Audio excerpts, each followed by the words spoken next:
My name is George Massey, and I'm out here this afternoon to tell you something about gold panning. I've been mining for about 25 years, and the gold pan is the most universal tool that any prospector and miner will use.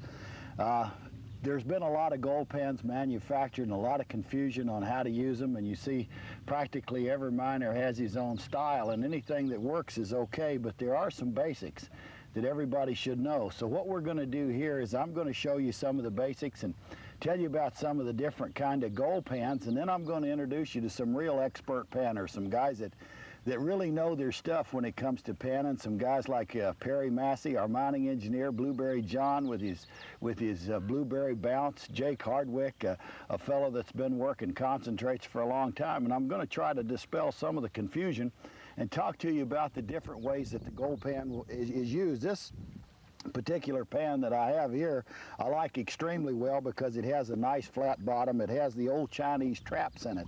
Now, let me tell you something about the Chinese. At one time we used to use the metal pan. The metal pans were shaped much like our copper pans are, but the Chinese got the idea that if they dropped their pan and they dented it, they would create a kind of a trap in their pan. And so they started using hammers to actually hammer in a trap in their gold pan, and that's why the new pans with plastic that we've made, they come out real easy, that they've put these traps in. And actually they were developed by the Chinese in California in the 1850s. They were real good little miners. They tunnel along the bedrock and do a lot of things. Now let's talk about how the gold pan is used. First of all, you use the gold pan for sampling in the stream. You can go along the stream bank and you can sample here and there, and you can find some color. We've talked in other lectures and programs that the GPAA has put out about where to go in a stream. But when you get to a likely spot that you think the gold pan is used, you can just you can go down, take your shovel and take a sample of material and sample it out, and that way you can tell whether there's any gold there. Some of the other uses for a gold pan. If you work your concentrates down, for instance, if you get down to where there's some black sand, just a minute and I'll show you. I'll give you a first little go through on the pan, and we're just working flow sand, so we're pretty certain that there's no gold in this, but there could be some black sand, and as you know, or have you been told before, probably, that there could possibly be some gold in that black sand. Now, I'm out in the swift water. You really would like to find a calmer place to pan, especially for the beginner. If you've been panning for quite a while, of course, you can pan just about anywhere that there's water. But if you're just starting out, the best thing to do is to work in calmer water. Now, a lot of people will stop when they've got a lot of material in their pan. What you want to do is you want to get right down to the point to where you can see the gold. Let me take a couple of pans. I'll go through and demonstrate with you. We don't have much in this, but we've got some black sand and a few little tiny pieces of color. You dump that off into your bucket. That right there is what we call concentrates, because what we've done is we've taken the sand and we've concentrated it down to the heavies, and then we dump our concentrates in. So when you hear me talking about the word or the term concentrate while I'm going through panning, you'll know what I'm talking about. Now let's take some different pans here, and I'll show you which ones I like. One of the first gravity trap pans that came out was the Garrett pan, and of course it's endorsed by the Gold Prospectors Association. I like the Garrett pan real well. You take that pan, you put it down, you take the material and you throw it into your pan, and some of the things that you want to remember. If you can classify and get the larger rocks out when you're sampling, you will increase the recovery of your fine gold. But of course, if you don't have a classifier, use your hands to classify. Just go into your pan and pull out the larger rocks like that and throw them out. Make sure that you shake the pan real good, because what this will allow it to do, the gold is heavy and it will sink to the bottom. Now, some of the experts that I have coming up are going to show you, they're going to explain about specific gravity and how that material is aerated. But the main thing that you want to remember is to keep the material that's in your pan semi-liquid. See how it's all liquid there, and that way the gold, which is heavy, can make its descent. It's all right to reach in your pan and knock a few of those rocks out. If you're dealing with real fine gold, basically when you're out here in the stream, you're going to be losing some anyway when you're just sampling. So when you're just sampling, you're looking for a good likely spot to put your sluice box or your dredge, or to do some additional panning. And if you get down to your concentrates, of course you'll want to do that in a real good area. Let me just pan this down here. Now what I'm doing is I'm keeping this under the water. I'm using the traps. You can see that I'm working kind of corner to the current here, because really a guy should have a little quieter place. But let's just work that down. And as you can see, we're keeping a good liquid condition. We're not pouring the material. It's really important that you understand not to lift the pan up and pour, because when you pour the gold with it. So you want to keep a good semi-liquid condition. You want to practice that. And take this and allow that material just to roll right off there. Now it's okay to stop and pick those rocks out, and let's just pan this down and see. Now we've got a little bit of color in this pan here, and I'll do what we call a fanning action. There's going to be some guys come up in this program and they'll show you what a fanning action is all about. But let me show you here. You see the pieces of gold here? Now normally this is what you're going to find, is fine gold. You're always going to need something called a sucker bottle. Now Blueberry John, Perry, some of these guys, Jake, they'll show you how to use these, but basically the sucker bottle is to suck that fine gold up when you find it. If you're working concentrates, working in an enclosed area with a tub. Let's take a look at some of the other kind of pans, and it's real interesting to talk about gold panning and what makes a good. They say a nervous person makes a better gold pan. That's why they say women are better gold panners than men, because they're generally nervous, and if they're out there with some of the men I know, they're probably real nervous. So they generally make a little bit better gold panner. Let's take a look at some of the other pans. This is my favorite pan, like I told you. And why is it my favorite pan? Because it's got the traps in it, it's got a nice wide bottom, it's got a green color that's pleasing to the eyes when you're out in the sunshine. You would take this material that we just got out of this pan and you dump it into your bucket, okay?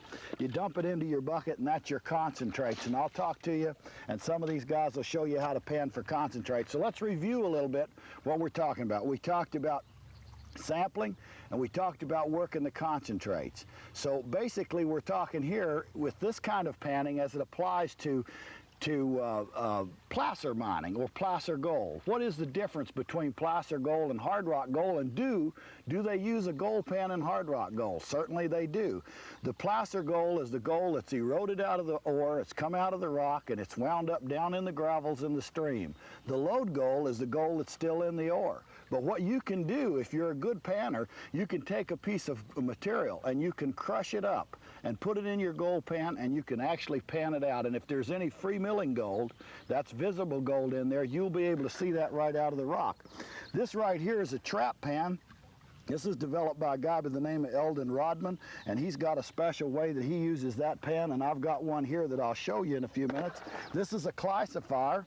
These are important because remember we talked about that if you can classify off the larger rocks, you'll have a higher recovery of gold. This particular thing right here will set right down on the bucket that I'm setting on. But right now I'm setting on the bucket, but I think you can visualize how that you can put this right on top of the bucket, shovel into it, and throw the larger rocks off. Let me just give you a demonstration. See, if we took this and we put let me get a gold pan here. We sunk the gold pan, and we take that and we classify it. See here how we can classify off all the large rocks, and we don't have to pick them off by hand. And that saves us a lot of time when we're able to do that. So a nice classifier is good to have, and you can make one of those classifiers, and those are all important to panning. Here's a pan that was developed by a fellow up in Washington. It's called a square pan, and there's a lot of guys that use the square pan. Now this takes the same kind of action that I was showing you on the round pan. I particularly like the round pan because I can get a swirling action, but you get the same kind of action. You notice here that we've got a good semi-liquid condition of the material in our pan. We can classify off some of the larger rocks, and we do not pull up and pour. We get a nice rocking action in this pan. It works almost like the old rocker box, and you can see that trails the material off. So any of these pans will work. It's just a matter of what you get used to. And of course, after you start mining, remember that every prospector and miner has his own idea as to what's best, and you will develop your own idea as to what's best as well. Let's take a look here now. We can see the gold that's in the riffle. See the gold in there? It's laying along here. There again, you need your sucker bottle. Let me get this so I don't fall over here on my stool. But you need your sucker bottle to suck that gold out of there again. So the sucker bottle is a real important thing. Let's take a look at this trapped pan. Remember I showed you the pan that had the trap in the bottom of it? Let's take a look at how it works. There's a little different action.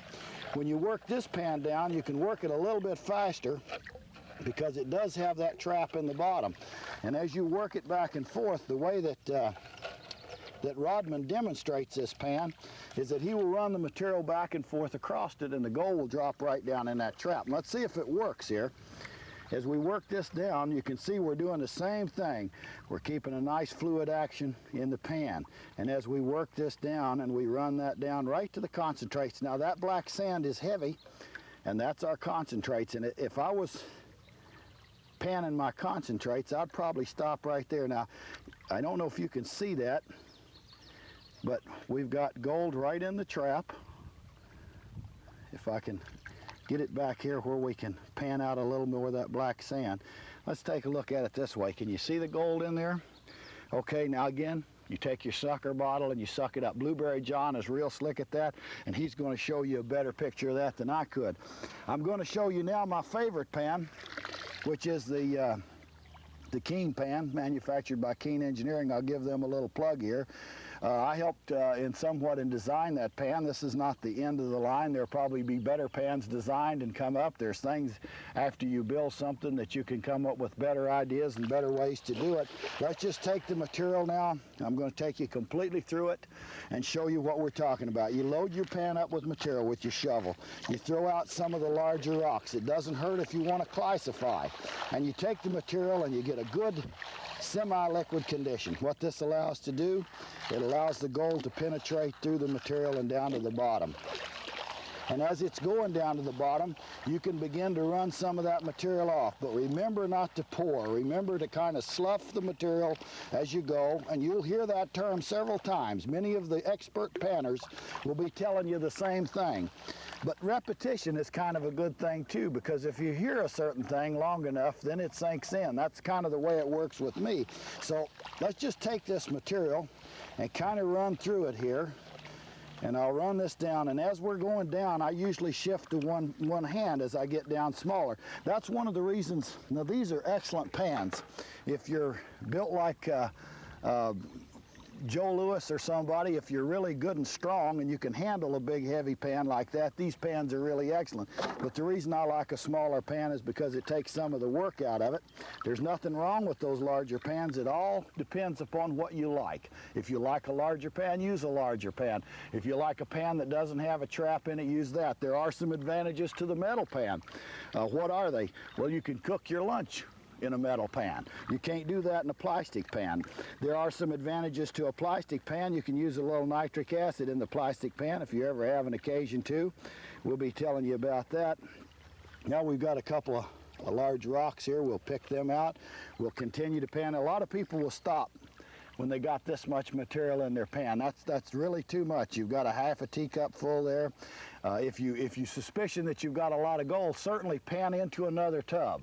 Pan into an enclosed area. If you're just sampling out on the stream, you're going to want to pan it right on down so that you can see what you've got in your pan, because that's really too much for your fanning action. So you just continue to pan that right on down, and if you've got any gold in there, it'll show up. Now let's take a look. Here's where we start our fanning action. If you'll take that pan, now that you've got it panned down to where you've got a couple of teaspoons full of black sand and you don't see any gold in there, but if you'll take it and you'll tap it like this very gently on the side, the gold will concentrate in one spot, so that when you start your fanning action, and as you fan your pan around, your gold will be laid in one spot. And again, you need your sucker bottle to pull it out. Now there's some fellows coming up that I'm going to introduce you to that are real experts on this fanning action and how to get that fine gold out of there, and I'm going to let them tell you rather than me. But you can see that anybody can do it. It's a real simple thing. There's recreational gold panning, professional gold panning. There's guys that started out as recreational miners that are now working for the BEMA doing their sampling.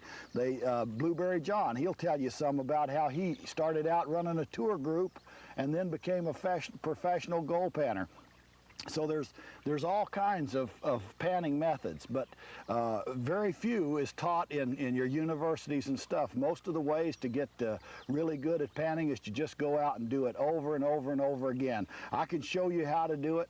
You can run through this tape a time or two, but you're going to need to practice before you really get good at it. And that's the whole name of the game, is practice. Recreational gold mining, panning, is probably the fastest growing hobby in America today. It's a lot of fun. You can go out to a stream, you can pan practically anywhere, you can come up with a few colors. A lot of people save the gold that they get from different streams, and they do it kind of as a hobby, as a collection, if you will. A lot of people that go backpacking in the mountains, that just go out on nature walks, take their gold pan with them because they can look through. There's a lot of things that you'll find in with the gold. We find garnets, we found diamonds up in Oregon and in Idaho. We found other semi-precious stones. And occasionally you'll even find a coin that's been left behind from the old timers. We've got some other instructions that tell you how to dig and where to find it in the cracks and bedrock and things like that. But I can tell you that gold panning is a rewarding hobby. I've got a couple other pans that I want to show you and tell you about. The copper pan, and where that's used is mainly the old timers used a copper pan when they used mercury, and they would take mercury and coat their pan with mercury, and the gold would stick to the mercury just like glue. Well, today, you know, we found a lot of things out about our ecology and our environment, and you do not want to use mercury open to the environment. So we don't do that anymore. If you have a need to use mercury, there are some very fine books that you can read up on it, and you'll want to use it in a completely enclosed area. Now, a guy says, well, if I pan into a tub, is that an enclosed area? It's not if you dump the tub. Mercury is something that you have to be very careful with when you use it, but it does work really slick in a metal pan, and I don't want to get too deep into that, but if you'd like some more information on it, you can write to the GPA and they'll give you. Now, these other two pans that I have here, you can tell that they're notably smaller than the larger pan that I was using, and they're used for concentrates, dealing with concentrates. For instance, if I took, let me show you here, if I took this material and I dumped it right out of my pan into this smaller pan, now I've got a little bit better control. We'll catch that pan a little later as it goes down there. But now I've got a little bit better control. I can work a little finer action to come up, and this is what we call a concentrate pan. So I can concentrate that material down, and then I can catch it with my sucker bottle a little easy. So if you're having trouble with your larger pans, and then take your concentrates and put them in a small pan and go right around there, and you'll be able to work that out a little bit better. Now that, let's just take a look at what we've talked about. We've talked about the classifying pan, we've talked about the larger pans, the smaller pans, the square pans, all the different kinds of pans. They all work. They all work. It depends upon what you get used to. Remember to keep the material that you have underwater, keep a good semi-liquid condition, allow the gold to go to the bottom, do not pour it off, and pan it down to where you can see what's going on. I think you're going to get a lot of gold, but I'm going to introduce you now to some guys that are real experts in their field. They have a particular type and way of panning that you should see. It's not just what one guy does, because there's hundreds, if not thousands, of people out there that are expert panners. And these guys, I've known them for a long time, and they really know their stuff when it comes to panning. So let's take a look at what they do. Hi, my name's Perry Massey, and I have a degree in mining engineering. And I'm going to go through the 6 basic steps of panning and go through in detail and show you how an engineer would pan for gold so that it might help you in finding your gold. What I'm going to do is fill the pan up with material, use my classifier, and go through each step, step by step, and show you exactly how to do it. First of all, you find a good place in the stream to get your material. Get a good shovel full of material. Load it into your pan. The first step in panning is preparation. And what preparation is you take your pan and you find a nice calm area of the stream, and you place the pan in the water, preferably with the bottom of the pan sitting on the bottom of the stream, and the top of the pan, which is right here, real close to the top of where the water is. That's the perfect place to start your panning. Now, what I have here is what's called a classifier, and what that does is that removes most of the large rocks without losing any of the gold. The gold goes through the squares in here, and what I'm going to do in this first step of preparation is get all of the material through the classifier into the pan. And you do this with a side-to-side, back-and-forth motion. Get the water in the material, and the material will wash through into the pan.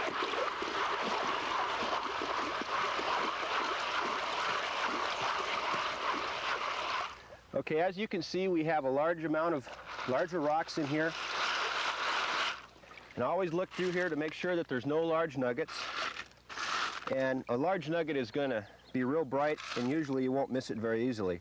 You can take these and throw them away.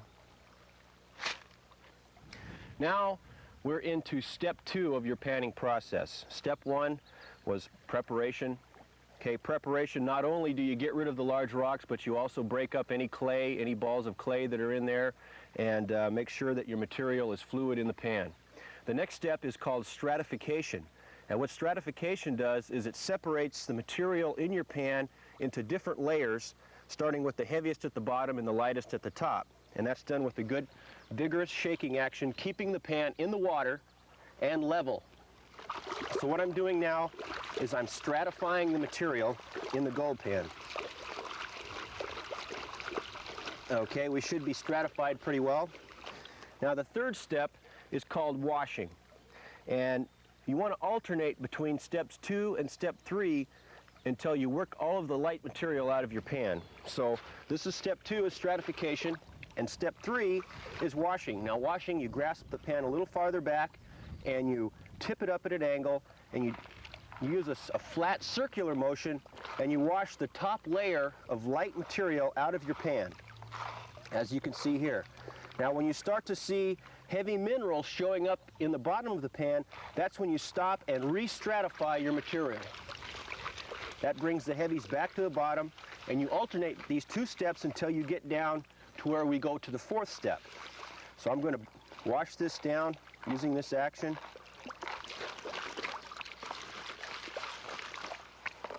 Sometimes you can use a rocking motion or a flat circular motion like this.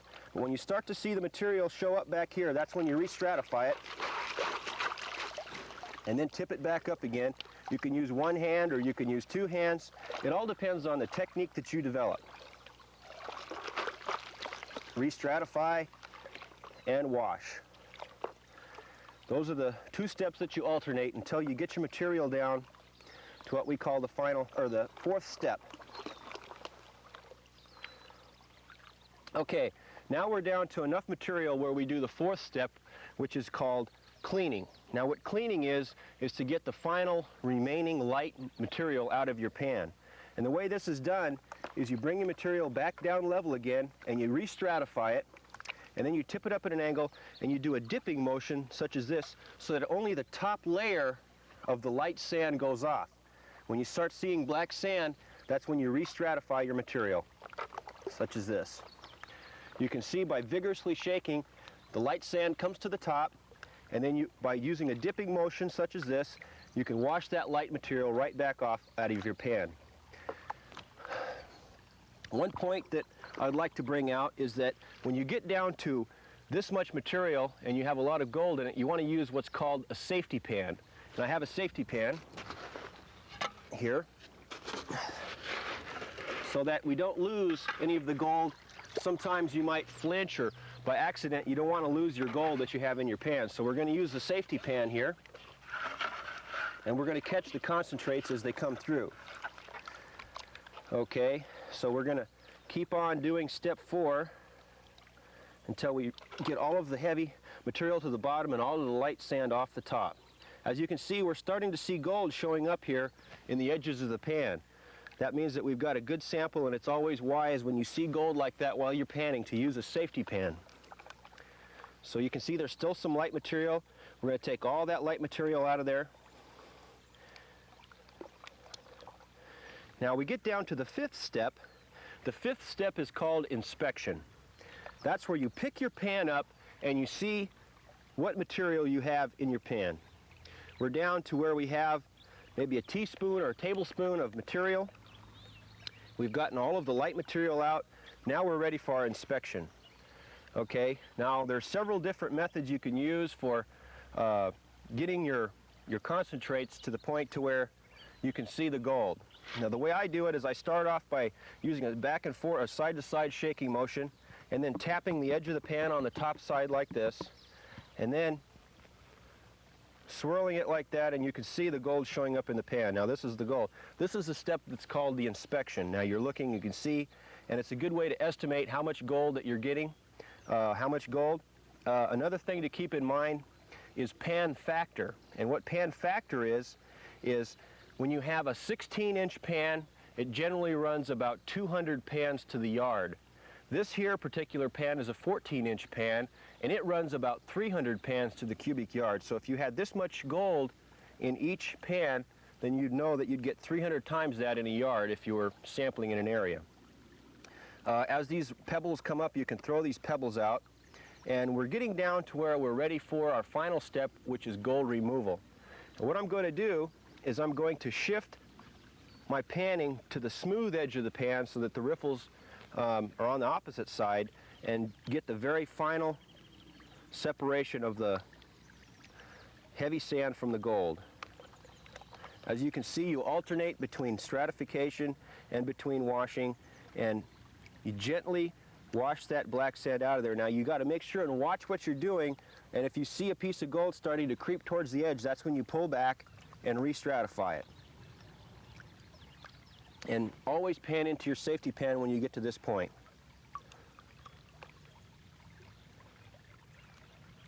So we're almost down to where we're ready to pick the gold out.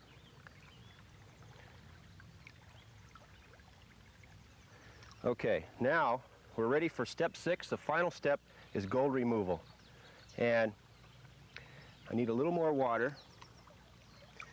What I try to do is I try to fan the material so that I have about a half an inch distance from the black sand to the edge of the pan, or the trough of the pan.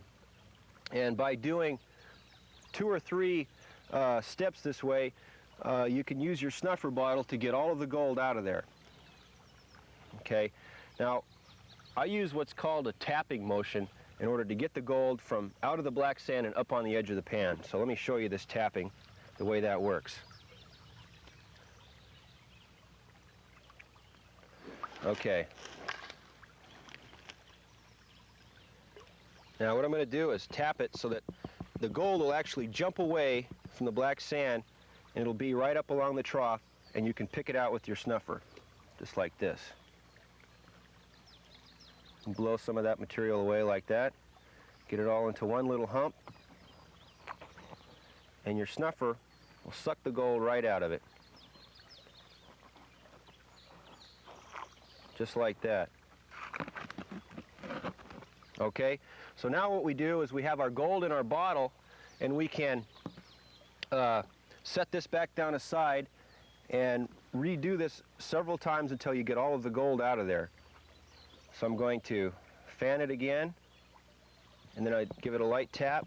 That brings a bunch of more gold back to the edge, and then use your snuffer, and you can suck the gold right out of it.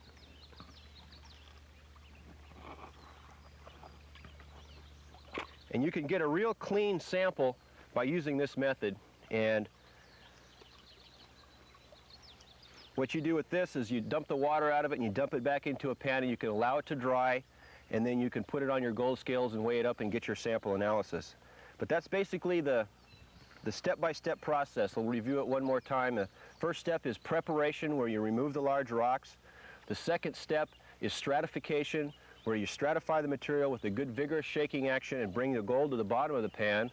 The third step is washing, where you wash the light material off the top. The fourth step is cleaning.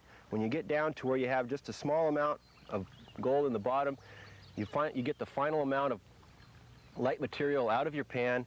And then the fifth step is inspection, where you pick it up and you look to see what material you have in there. And then the last step is the gold removal, which is the sixth step, and that's the final amount. And I wish you luck, and thanks a lot.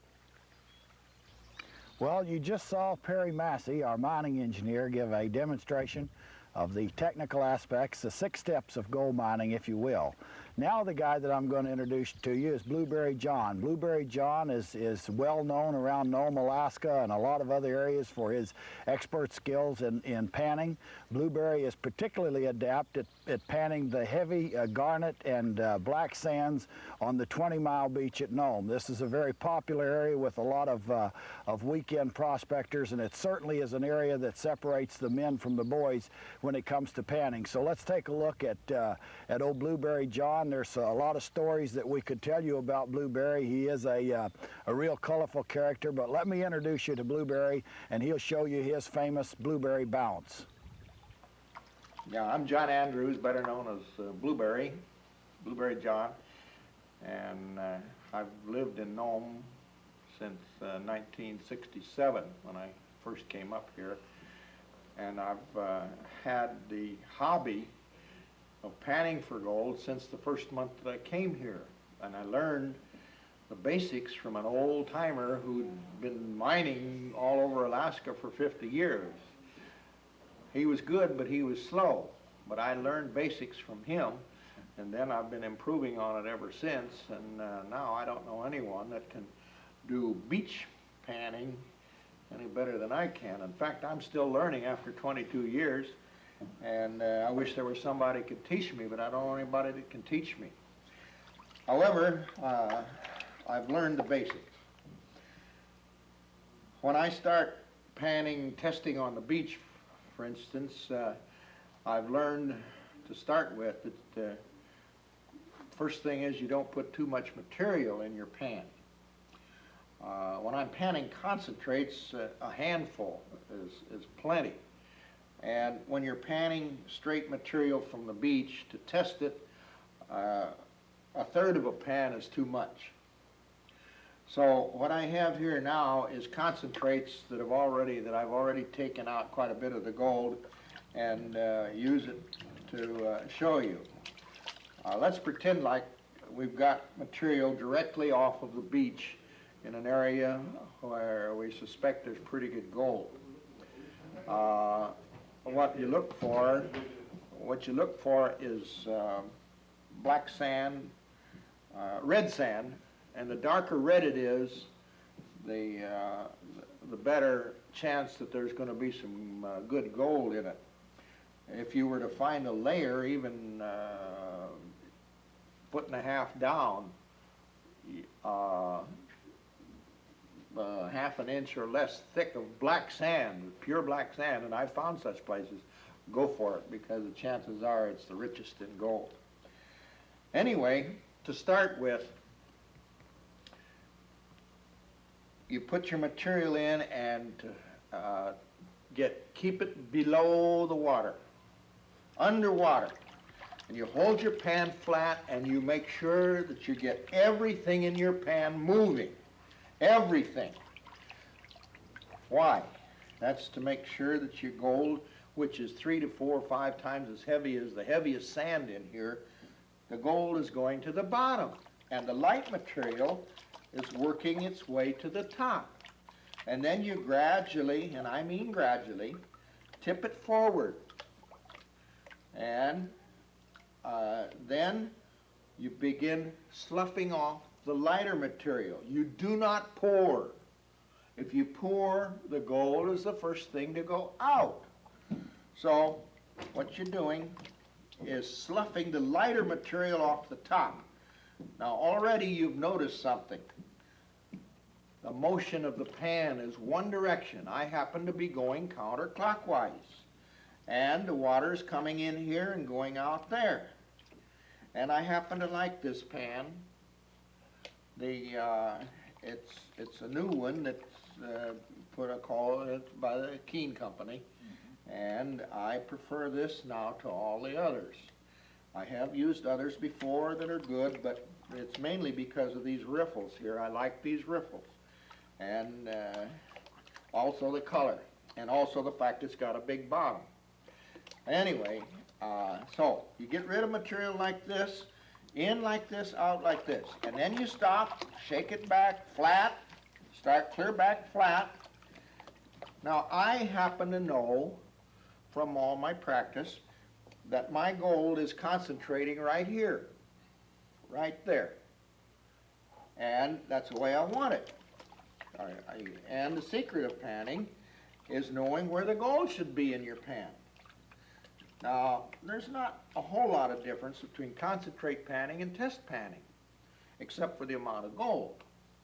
And in this case, it's like concentrate panning. And now I'm getting rid of a little bit more sand, and because it's concentrates, I may be losing a few specks. However, now you see I've worked it back, and you can see here that most of the gold is right there. Now, let me get rid of quite a bit of this material before I go ahead with some more demonstration here. And you notice I'm doing it pretty fast, and I know I'm losing a little bit of gold over the front, but not all that much. If you were doing a test, you would be very careful because you don't want to lose a speck, a single speck out of it. All right. I'm moving the material back away, and most of the gold is kept forward by the motion that I just used. Let me do that again, and just so you can get the idea of the whole process. See the shaking and the movement of the water? And by the way, you don't leave that gold uncovered very long, because if you do, it's going to float on the surface of the water. It's that fine, most of it. Now, here's a trick I learned 8 years after I started panning as a hobby. Nobody taught me this. I learned it myself, and that is the bounce. People call it the blueberry bounce. And watch very carefully. I've got so much water. You notice the material is here, and we more or less watch a certain speck of gold here, and I want to get this speck of gold right up against this edge right there. So watch carefully. 4 bounces, and it's there. Then I work the material back, bounce it a little bit more, put my finger in, and get most of the gold all in one spot, and bounce it a little bit more, like that, and there it is, see? Now, then I take the sniffer, fill it full of water, squeeze it, and hold the squeeze with the gold underwater, sniff, and then most of it's in here already. See? Let's do that again, just for fun. There's still some gold in here. Well, let's get it all forward to start with. Notice the motion. I'm not losing any material. It's a circular motion in one direction only. And take a good look. You can see most of the gold is already right there. See? So then I spread it out like this, then do the bounce. Do the bounce. There it is. Notice the movement of the water here as it takes the black sand away from the gold, like this. And then bounce it a little bit more. Most of the gold, not all, but most of it. Let's watch this speck while I bounce it forward. See it get clear to the edge? All right. All right, let's sniff up nearly all of that gold here. Squeeze the bottle underwater. There it is.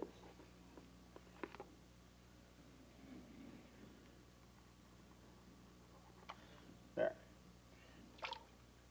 What's All right. the best season you ever had on the beach, Blueberry? Well, I retired from being tour manager here in Nome, driving buses and having the tours stay, some of them stay 24 hours. I retired in '84. And I went down the beach about 10 miles from Nome, between the Penny and the Cripple rivers, on the beach, and it just happened to be a good summer, '84, and that summer, in 3 months, I got over 30 ounces of gold. And that was with a 3-horse pump and a 2-foot wide sluice, 7 feet long, and having the pump on a stand right down near the ocean shore. And most of my work, when I had 375-foot sections of 1.5-inch output hose, looked like fire hose, 1.5 inch, and working the beach all that 3 months there, July, August, September, into October, and it was 100 days roughly. I got 30 ounces. Did you work professionally for some of the major mining companies? Recently, yes, recently they've been testing offshore with a drill ship, and we worked in a laboratory, and I'd work 12 hours on a shift, 7 days a week. Yes? Just panning. Just panning. And I enjoyed it very much and got good pay for it too. And how do they catalog their samples? Do they They measure have each piece?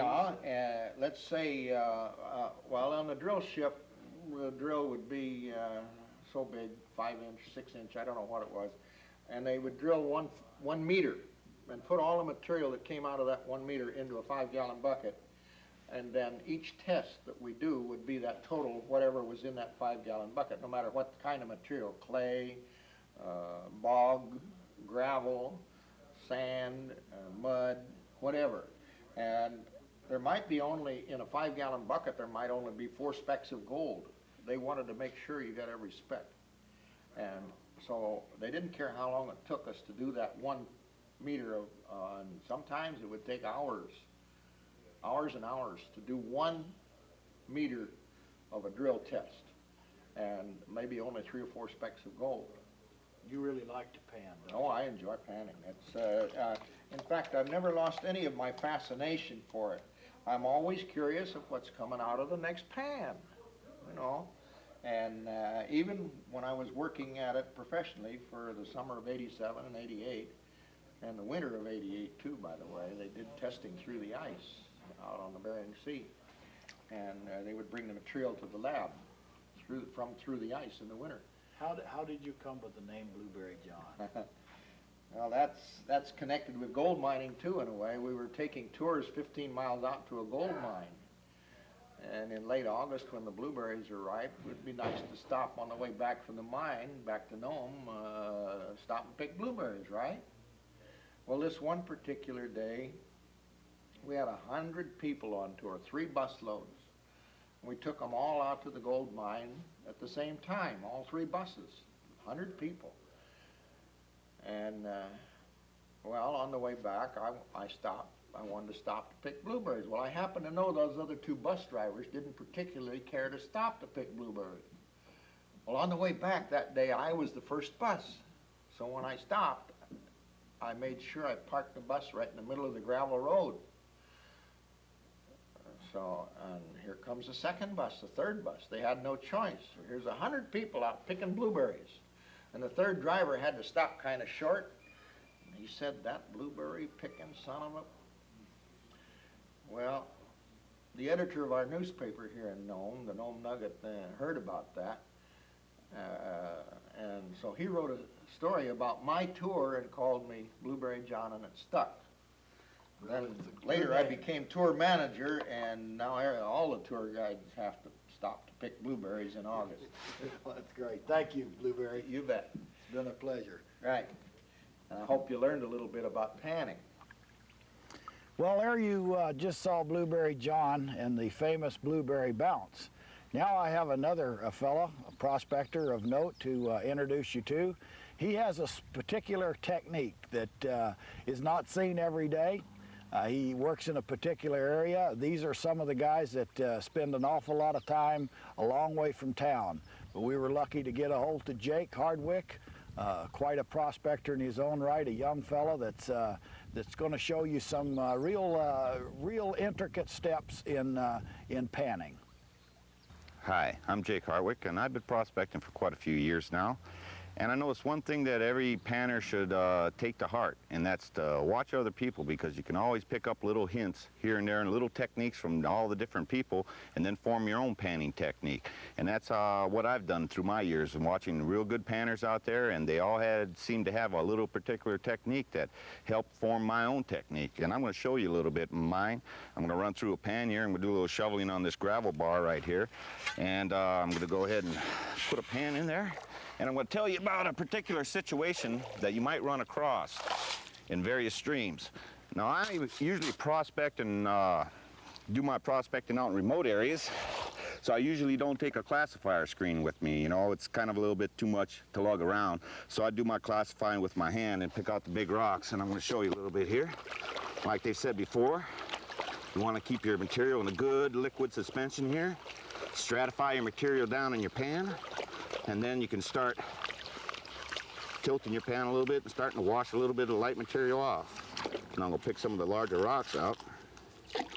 I can take some of this top material off. And I usually like to use one hand when I start getting down to a manageable amount. And set it in the water and it's not too heavy. And I'm not moving the material right now. All I'm doing is going back and forth and washing the light stuff off the top. I noticed one thing up on Blind Creek when I was working up in Alaska. About 3/4 of your concentrates out of your dredge was all ruby sand, garnet sand they call it. And one thing about that, you could sit and swirl around just like this and you could watch the flakes ride right up on top, and they'd keep on doing that. And I noticed one particular technique that seemed to get that stuff to sink through that heavy red sand was an action like this. Back and forth. Not in a swirling motion, but a good, vigorous back and forth action. And it would settle that material, those gold flakes, those thin, flat flakes, real down there real good. Just back and forth like this, and it seemed to work real well. And you could use that in any situation where you have a lot of black sand, a lot of heavy sand at all. Red sand, garnet sand. Notice like this, you're not moving the material, you just you can see that light stuff just wash right out of the pan right there. Re-stratify your material. Wash the light stuff off. Back again. As soon as you see your black sand start appearing, go ahead and shake her down. Now you want to get to a point where the riffles become actually a hindrance to you. So you get it over to the side, and you can do the same thing. Now always be careful, when you see your black sand, you can start to see some of the gold start appearing. You want to re-stratify it.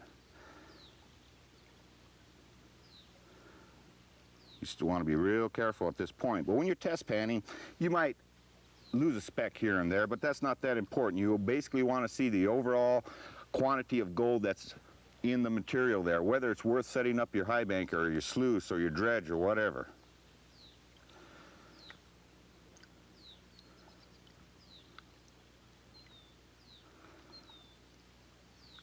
Re-stratify, wash your light stuff off. You get a little rock in there, go ahead and peel that out of there.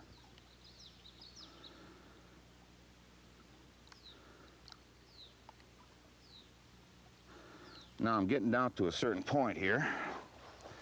What I want to do is do the inspection. When you swirl around like that, you can swirl and you can see the gold starting to appear in the pan. You tap it a little bit, you can see all that gold. I can make that gold walk right up the pan, just like that. But that helps get the gold right away from that black sand.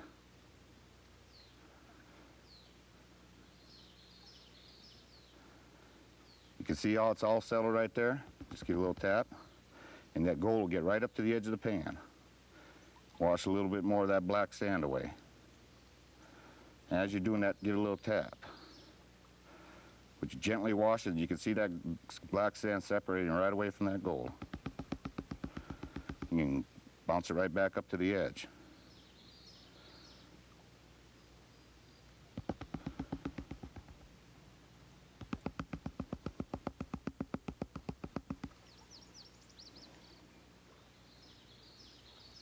Then I can take my little sucker bottle here, get some water in it.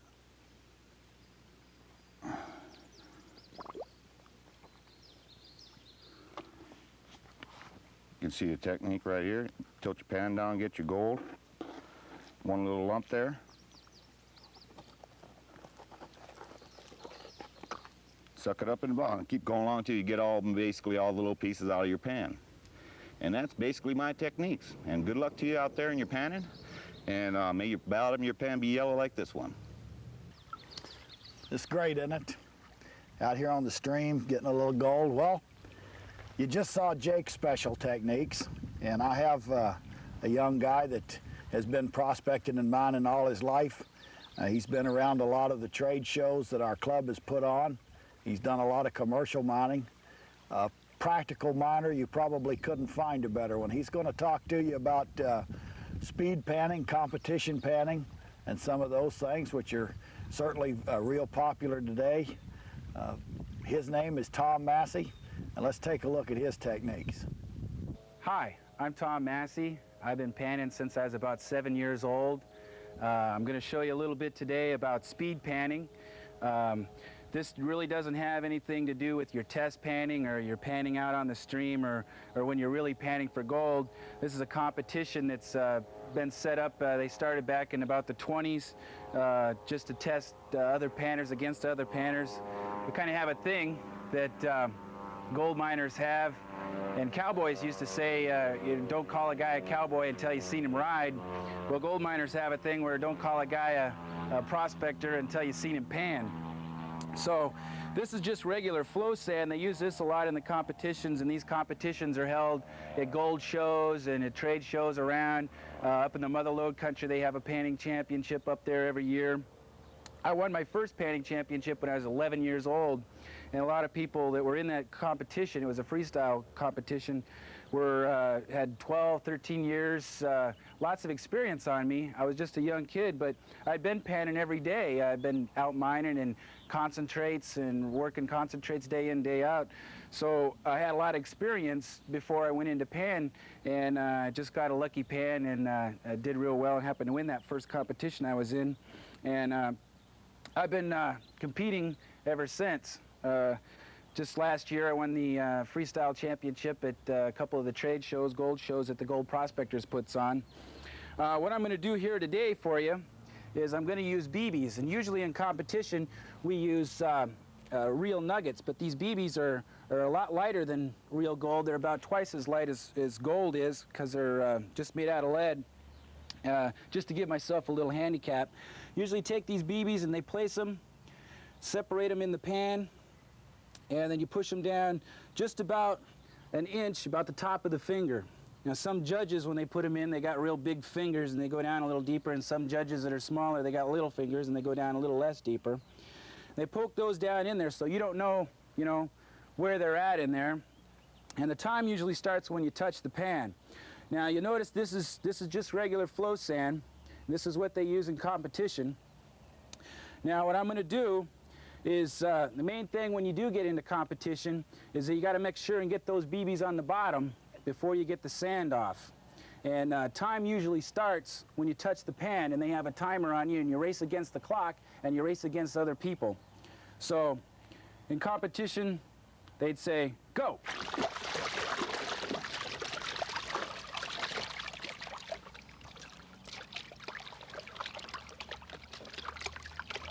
Now I'm working it on down, making sure the BBs are on the bottom. And then you work that pan on down. You get to this point, and you peel back, look for your BBs, all 5. 1, 2, 3, 4, 5. Now that was 20, 30 seconds. Usually in competition, you get a pan that well, you come up with all the gold. Right around 9 seconds, you can pretty much count on being in the money. Some of these competitions you can do pretty well. Some of them don't pay. Some of them are just the prestige of competing. A few other things I want to show you while I got the chance here, while they gave me the chance to show you, is about these traps. I know I saw probably a lot of the other guys on the film showing you about these traps. But that's the reason that I use this particular pan in competitions, because of these traps. These BBs come down here and get trapped in these traps, and you notice just how that pans. Well, there's one that fell out. See how they just hang right in there? When you got material in there, those BBs hang right in those traps and don't want to come out. going to show you a few other things that'll help you with your panning, a few tricks of the trade. A lot of panning has to do with the wrist action. So when you use your wrist, it's very important that you get the correct action. A lot of people, when you first start out, you use two pans.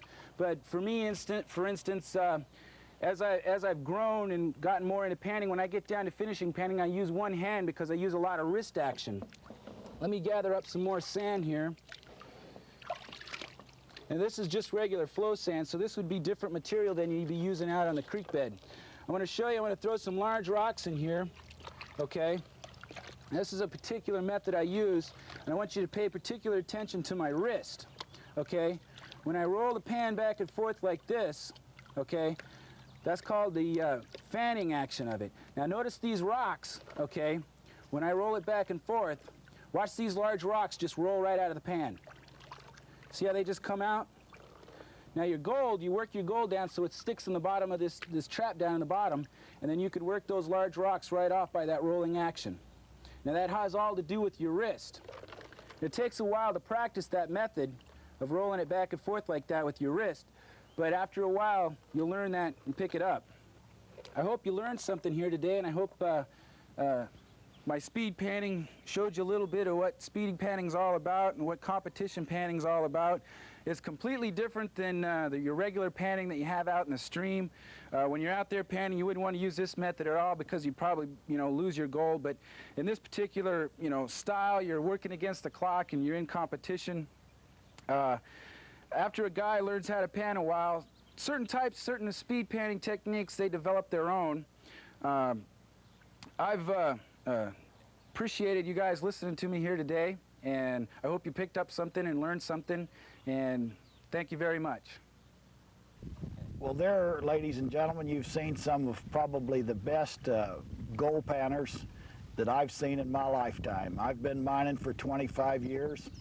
I've seen a lot of panners as the president of the Gold Prospectors Association of America with over 65,000 members. I've seen the difficulties that some people have had with their panning. If you'll go back and review this tape and look at Perry's 6 methods or 6 steps, look at Blueberry John's bounce, you will be able to go out on your weekend and find gold practically every weekend that you go out. If you stay in an area that's known for gold or in a stream that's known for gold, you can have a great time. It is a tremendous hobby, but it takes some skill, and I believe that this tape will prepare you for that skill. I thank you and enjoy. There's nothing in the world like gold panning.